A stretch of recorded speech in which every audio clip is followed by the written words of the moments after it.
Good morning, everyone. Mornings with Laura McGhie with you today. It is Wednesday, the 19th of February. That was Funky Town there. Thank you very much for giving me your company today. Much obliged. And stay with us. We're on till midday. Now, our consumer surgery is back to help you look after and get the most out of your money, really. Martin James is off this week, but we have drafted in the help of our Edinburgh-based consumer expert and the complaints resolver, Scott Dixon. He's here to answer all your questions. So if you've got a question about your rights when it comes to giving over your information when you're buying something, refunds, insurance, Scott is here to help. We'll be doing the main surgery just after 11, but Scott has joined me now for a quick catch-up. Good morning, Scott. Good morning, Laura. How are you? I'm fine, thanks. How are you? Oh, I'm very well. Thank you very much. Just give us a brief overview of what kind of things you can help our audience with today when we come back for the surgery. So if you've bought a faulty car, maybe hit a pothole and want to make a claim, received an unfair parking ticket, got a problem with parcel deliveries or faulty goods, or if you're struggling to get a refund from a retailer, give me a call and I'll do my best to answer your questions. Fabulous. Let's talk a little bit about a car-related story for just now. So car finance, victims of fraud and financial mis-selling could lose out on billions of pounds of compensation after a decision to charge lawyers for lodging claims with the Financial Ombudsman Service. So this, I believe, has been going on for a bit of a while. What's the latest on this? Well, no-win, no-fees claims management companies have been exploiting this for many years. And it all began when the PPI, the Payment Protection Insurance scandal, that unfolded in 2005. And the Financial Services Authority cited that sorting out PPI was one of its priorities when it took over the task of regulating the general insurance industry. And consumers were encouraged to take out PPI when it was sold with loans, credit cards, mortgages, car finance, catalogue accounts, and standalone PPI policies were also sold that were not linked to any particular credit. And commissions were included in the PPI, and that was at the heart of the scandal. And claims management companies found a rich and easy seam to exploit and make lots of money from. And that opened the floodgates for the no-win, no-fee compensation culture we have today.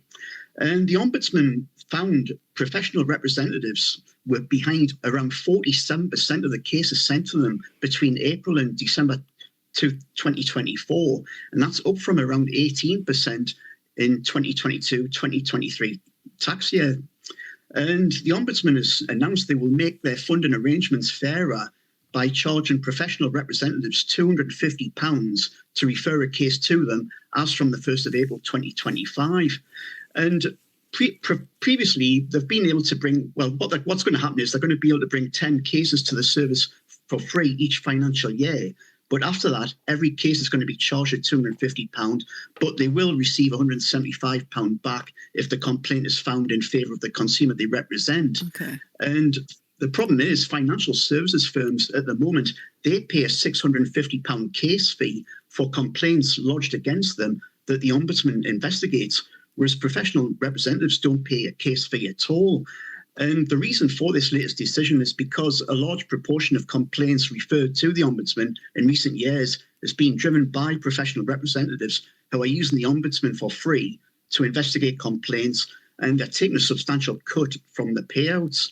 And the aim is to raise standards across the board and encourage firms to lodge well-evidenced complaints.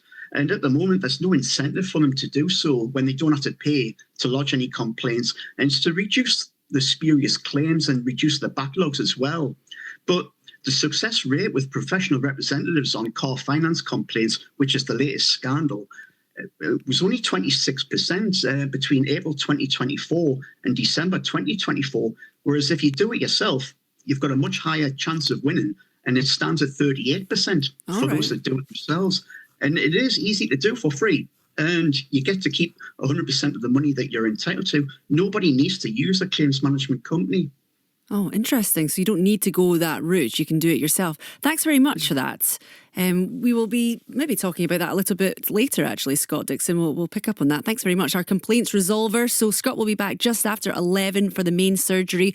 So if you've got any consumer-related questions, give him a call 08085 92 95 00 or text 80295 now.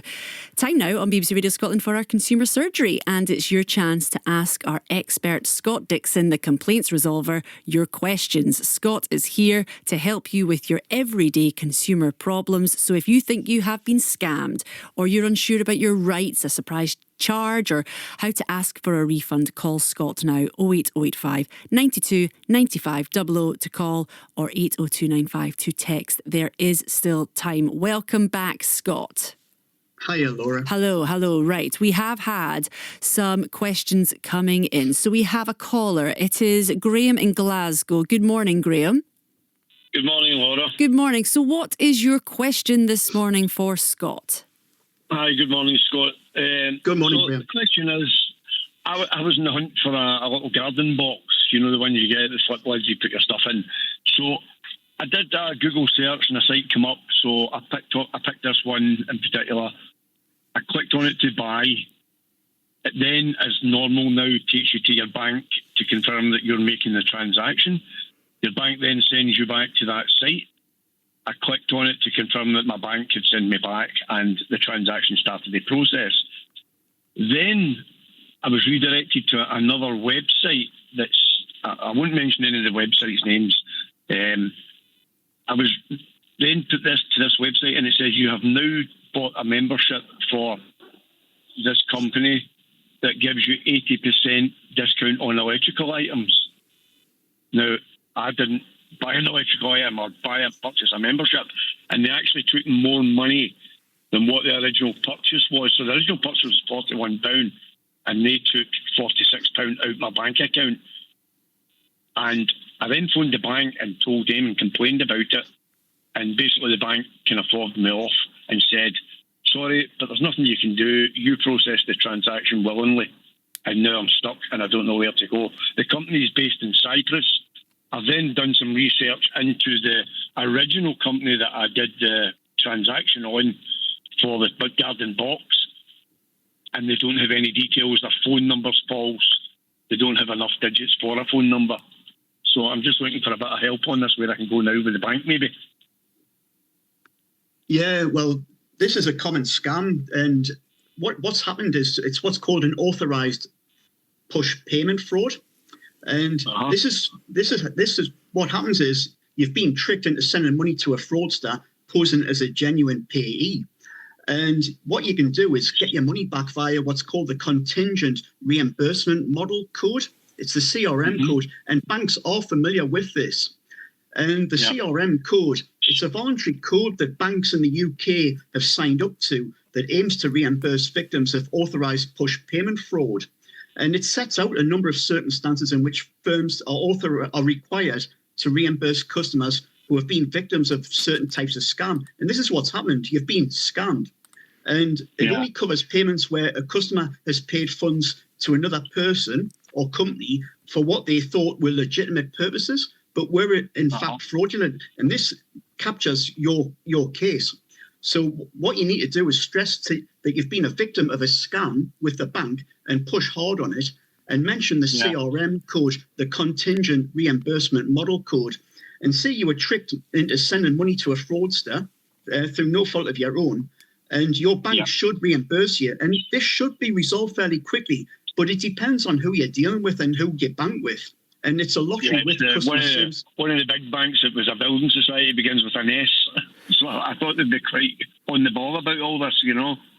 Yeah, well, what you need to do is go push back on it again and mention under the contingent reimbursement model code, I've been scammed. This is an authorized push payment fraud, and you need to reimburse me. If you're unprepared or unwilling or unable to help me and reimburse me, provide me with what's called a deadlock letter. And this is their final position on the complaint.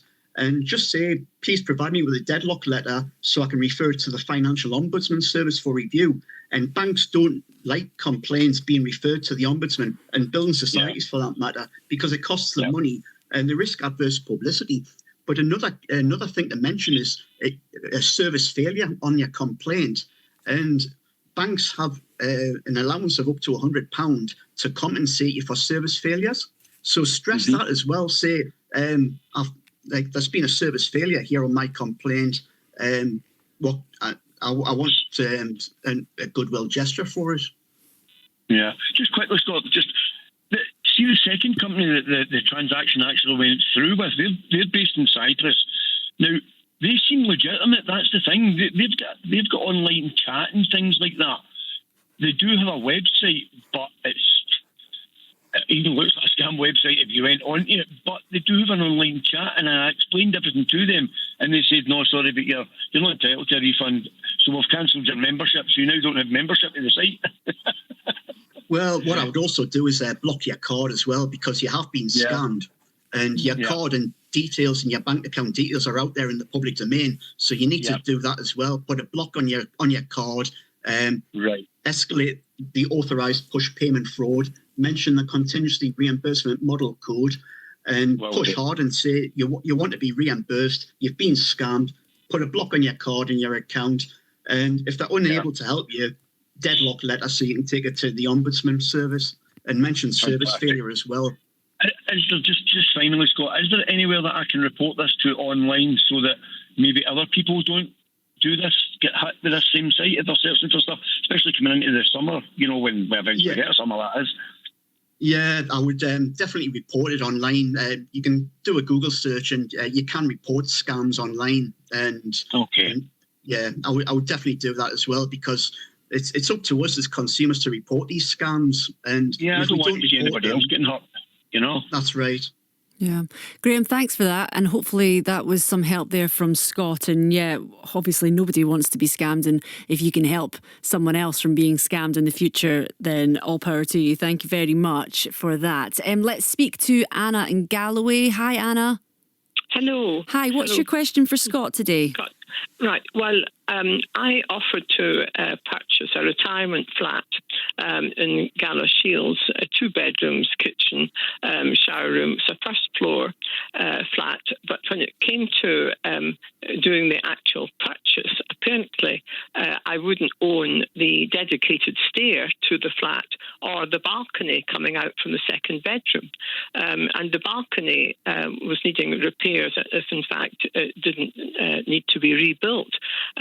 So, I was advised to pull out of this deal because, who would be responsible for rebuilding the balcony when I didn't own it? And but I've had a restricted bill from my lawyer for putting in all the work, with £1,200, and I feel I should be able to ask for recompense from the sellers or the sellers' agents for this amount of money, because this was really, not. Well, I wouldn't call it a fraudulent, but they shouldn't be putting a property on the market with inadequate title. I wonder what Scott thinks of that. That's an interesting question. And essentially, you would expect the Home Report to have picked up these things. And also, you would expect the estate agent to be honest and transparent with the representation of the flat. So I would follow the complaints procedure with the estate agent, and who did this Home Report as well. That's the crucial thing, because the Home Report should have identified these faults and work that needs to be done. The Home Report did identify the problems with the balcony, and I had someone look at it, because you could see quite clearly it required repairs at the front. And in fact, the person who looked at it said it may very well need to be rebuilt. He couldn't get close in enough to do a thorough inspection. But I mean, the thing is, it seems to be superiors that own the dedicated stair to the flat and the balcony. And there's also a sort of agent person that looks people that look after the grounds and things like that, and they were changing, so that was another sort of problem. But I just feel that I'm faced now with an abortive £1,200 bill to pay because of inadequate title. I would say, it's strange, isn't it? What I would do is complain to the estate agent and say, this is not what was represented to me. This should have all been explained to you. And I would speak to the estate agent in the first instance. Well, in actual fact, the estate agent thanked my lawyer for pointing out the problems with the titles. I would speak to your lawyer as well. I mean, speak to your lawyer because they are better placed to advise you, and just explain to them, this isn't what was purported to be. I've been misled. I feel a misrepresentation has taken place. Yes. And I feel as though I've essentially been conned. What do you suggest? What do you suggest I do? And your lawyer will be well placed to help you with that. And the report identified faults, but equally you've got other issues that should have been flagged as well. So I would speak to your lawyer in the first instance and see what they say. Yes, but the home report people wouldn't have seen the title. They wouldn't know, that the title was inadequate. And but in fact, the property is now back in the market. So they've not done anything about resolving the title issues. They've just put it back in the market. So some other persons may be going to go down the same route, and find that they're spending money on lawyers' fees making offers for something that the lawyer ends up advising you not to proceed. Thanks I would very lodge a formal complaint as well with the estate agent, and because they are, I see that there's a misrepresentation taking place here, and I would lodge a formal complaint with the estate agent and speak to your lawyer as well, and see what they say. Thanks very much for that, Anna. That was Anna in Galloway there. Hopefully Scott helped you a little bit with that one. Interesting one, actually. Right, here's a text we've had in, Scott. Kathleen has been in touch. Now, she says, I went into a supermarket car wash recently in the last 2 weeks. Had a green light and progressed in. The car stopped with the washer stuck on my bonnet. I was stuck for 2.5 hours. The attendant was very rude and said someone else would have to get someone to get me out. I was in the wrong bit. There should have been a red light to warn me. The recovery vehicle was £240. The lady next in the queue helped me find them. Do I have any redress at all with the company that operates the car wash? Could I get any compensation at all? I did get the £7 for the car wash fee returned. I've been in touch with the supermarket and the car wash company to no avail. There is no continuity at all. I should have got a red light to prevent me going any further, and I don't want this to happen to anyone else.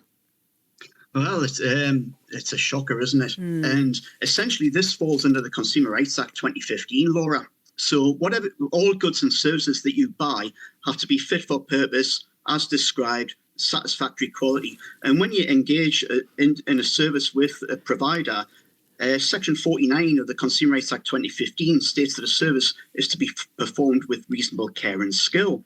And in this instance, that hasn't happened. And there's clearly the machine is faulty and hasn't been maintained properly. So your contract is always with whoever you've paid the money to. And I would escalate it further. And, you do need to be restored to the position you were in. And this is a direct consequential loss, the recovery vehicle fee of £240. So I wouldn't be fobbed off. I mean, what happens is the supermarket, you get caught in the crosshairs between the supermarket and the car wash. But the supermarket has an arrangement with the car wash. That's an agreement they have. So if it was me, I would take a two-pronged approach. I would escalate the complaint with the supermarket, but your contract is with the money you've paid it to. So that's the direction of travel you need to take it through with. But if all else fails, what you can do is prepare a small claim. So it will be under the simple procedure in Scotland. So prepare your claim and set it all out. Breach of contract under the Consumer Rights Act 2015, list your consequential losses, and send that to the CEO if all else fails. The CEO won't read it, but the escalated complaints team will, and put them on notice if they're unprepared to resolve it. You will proceed with legal action without further recourse. And that often elicits the right outcome, and it's worth doing. Good stuff. Thank you very much for that, Scott. And hopefully that has helped you somewhat, Kathleen. And thank you very much for getting in touch. We've got a couple of minutes more with you, Scott. So I just want to get your thoughts on some of these hot topics that we've been discussing. This one about flight deals. So spring seems a long way off right now, especially as it's absolutely Baltic outside and it still very much feels like we're in the middle of winter. But February is one of the peak months for booking holidays. But it does seem like, and anyone who has maybe looked at flights recently, it does seem like prices for holidays have increased significantly in the last year. So what's going on there? Is it actually right that the bagging a bargain is becoming more difficult, or is it just that we feel like it's more expensive, or is it indeed more expensive? Oh, it really is more expensive, Laura. And anyone who's looked to book a holiday this summer will be in for a shock, because prices have soared post-COVID, with airlines and travel operators seeking to recoup money they lost during the pandemic. And DIY holidays have soared in popularity for that reason, with many people booking flights and accommodation separately. And I've done that myself the past couple of years with an independent agent in Spain who was recommended to me. And generally, it's worked out okay for me. But you only find out how good an agent is abroad when things go wrong, like a broken washing machine. That's what happened to me last Christmas. I was in Spain for 3 weeks and I ended up having to use a laundrette. And it's not the end of the world, but you don't have the same consumer rights when you do things, DIY with flights and accommodation as you do with a package holiday. Right. And interestingly, although people think it's cheaper to do DIY holidays and book separately, I've found the dial is moving towards package holidays being cheaper in popular holiday resorts because locals are pricing themselves out of the market on apartments to let. And you do have better protection for package holidays under the Package Travel and Linked Travel Arrangements 2018. And there's also greater transparency with package holidays because what you're paying for is on what it says on the tin, no hidden costs, and everything's paid up front, including flights, transfers, accommodation and various meal options. And just very quickly before we let you go, I just want to talk a little bit about car parking. Parking rules are changing? Yeah, this is a good one, isn't it? The private parking industry, they've announced recently on the back of what's called the 5-minute rule with Rosie Hudson. It was a high-profile case. And the private parking operator was using what's called the grace period, which is 5 minutes to read the terms and conditions of the signage. They were using that as the 5 minutes to pay. And it's impossible to do everything within 5 minutes. And Rosie Hudson, it's a high-profile case. You can look it up. But the key updates from this is there's going to be no penalty for delayed payments, and that's on ANPR camera car parks. So what they're saying is you won't receive a parking charge notice if you pay for parking before you leave. And there's going to be fair treatment for genuine difficulties where drivers face legitimate challenges like signal problems. Okay. And what they're saying is it's important to follow the signage and read the terms and conditions.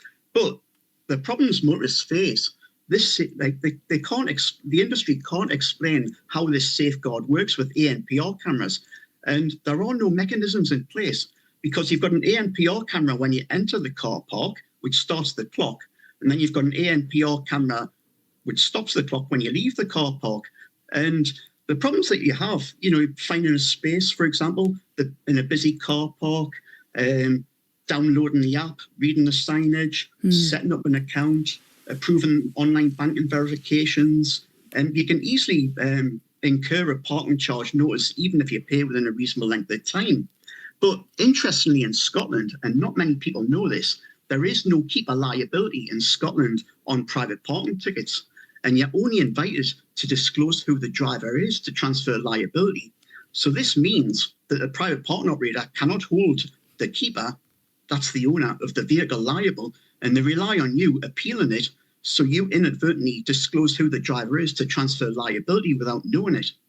And you can safely ignore any one-off private parking tickets in Scotland because the simple procedure actively discourages trivial claims for less than £300, but that doesn't give you free rein to rack up multiple tickets because they are pursued through the courts, and sheriffs take a dim view on that.